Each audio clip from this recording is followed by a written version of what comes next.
அனைத்து ஜனநாயக அமைப்புகளும் திட்டமிட்டு பலவீனப்படுத்தப்படுவதாக காங்கிரஸ் தலைவர் மல்லிகார்ஜுன கார்கே குற்றம் சாட்டியுள்ளார். இது தொடர்பாக எக்ஸ் தளத்தில் பதிவிட்டுள்ள அவர், அமலாக்கத்துறை, நடுவண் புலனாய்வுத்துறை, வருமான வரித்துறை போன்ற அமைப்புகள் பொய்யான மற்றும் ஆதாரமற்ற குற்றச்சாட்டுகளின் கீழ் எதிர்க்கட்சித் தலைவர்களை குறிவைக்க ஆயுதம் ஏந்துவதாக கூறியுள்ளார்.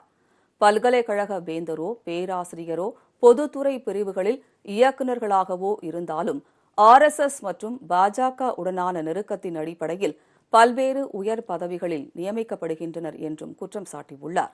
ஜனநாயகம், நீதி ஆகியவற்றின் மதிப்புகளை பாதுகாக்க இந்த அச்சுறுத்தலை நாம் அடையாளம் கண்டு எதிர்க்க வேண்டும் என்றும் அவர் குறிப்பிட்டுள்ளார்.